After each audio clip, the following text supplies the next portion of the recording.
बिस्मिल्लाहिर्रहमानिर्रहीम। अस्सलाम वालेकुम। उम्मीद आप सब लोग खैरियत से होंगे। अल्लाह पाक आप सबको अपने हिफ्ज़ व ईमान में रखे, आमीन। जी आज हम बना रहे हैं अपने किचन में आलू गोश्त का सालन, शोरबे वाला। ठीक है, तो मैंने इसमें लिया आधा किलो मटन। आप इसको बीफ में भी बना सकते हैं। और ये मैंने आधा किलो ही आलू लिए हैं। इनको इस तरह दरमियाने साइज़ के टुकड़ों में मैंने काट लिया।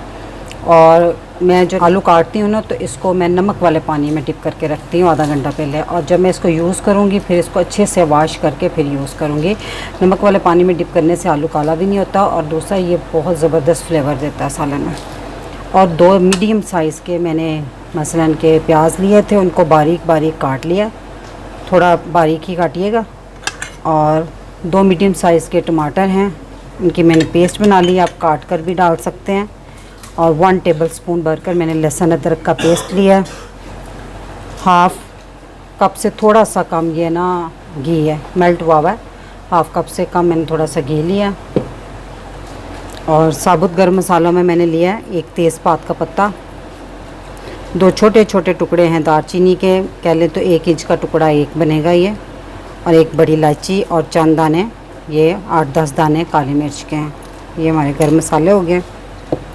और पिसे हुए मसालों में मैंने लिया 1 टीस्पून गरम मसाला, 2 टीस्पून मैंने सुरख मिर्च लिया, और 1/4 टीस्पून हल्दी ली है, 1/2 टीस्पून ज़ीरा पाउडर लिया, और नमक आप हस्बे ज़रूरत ले सकते हैं, मैंने 1.5 टीस्पून लिया।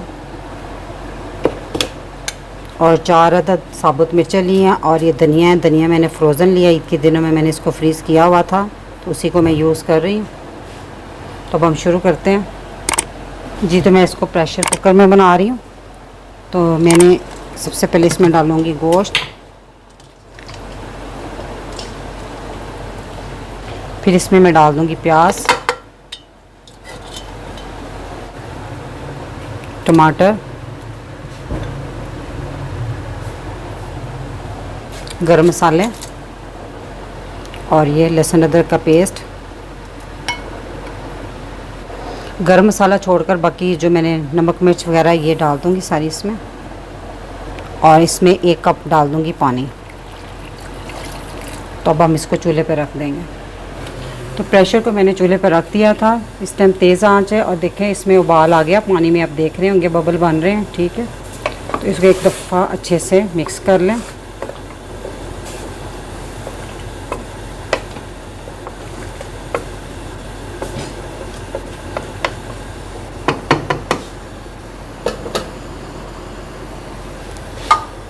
तो अब हम कुकर का ढक्कन बंद कर देंगे। इस पे हम रख देंगे अब वेट। तो वेट चलने के बाद हम इसको 8 से 10 मिनट तक टाइम देंगे। ठीक है, आप अपने कुकर के हिसाब से टाइम सेट कर लीजिएगा। अच्छा, जब वेट चल जाए तो फिर आंच को स्लो भी कर दें, तेज़ आंच पे फुल नहीं करना। वेट चलने के बाद आपने इसको स्लो कर देना।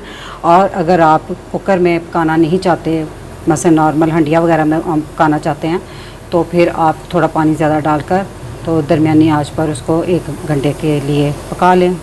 10 मिनट का मैंने इसको प्रेशर दिया था, और उसकी भाप निकाल कर मैंने कुकर का ढक्कन खोला है। तो अभी इसमें देखें थोड़ा सा पानी है। ठीक है, तो हम इसको तेज़ आंच पे खुश्क करेंगे, और साथ ही मैं इसमें घी भी डाल दूँगी। ठीक है, अगर आप इसको ऑयल में बनाना चाहते हैं तो बेशक ऑयल में बनाएं, लेकिन ज़रा ये शोरबे वाली जो हंडिया होती है ना, उसमें ज़रा घी अच्छा लगता है। और ये साथ हरी मिर्चें भी डाल दूँगी मैं इस टाइम।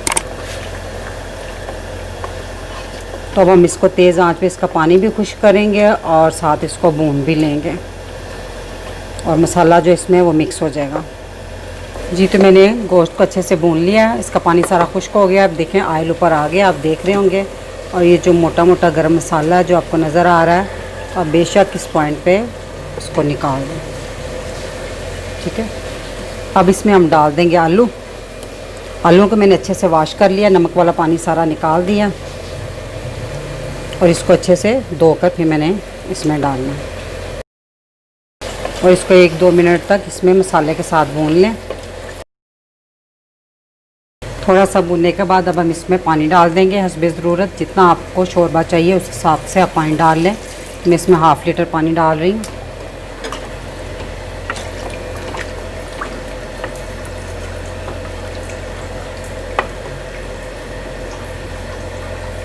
इसको भी मैं निकाल रही हूँ। चलो अब इसमें बॉयल आने का वेट करते हैं जी। तो इसमें उबाल आ गया है, तो अब आप बिल्कुल स्लो कर दें और ऊपर ढक्कन दे दें और इसके आलू के गलने तक आपने इसको कुक करना है जी। तो इसे तकरीबन 10-12 मिनट मैंने पकाया, आलू अच्छे से गल गए हैं। तो इस मौके पे हम इसमें डाल देंगे गरम मसाला 1 टीस्पून, तो इसको अच्छे से मिक्स कर लेंगे।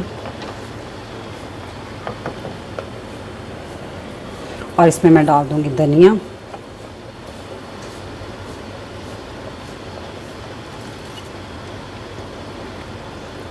चूल्हा बंद कर दूंगी।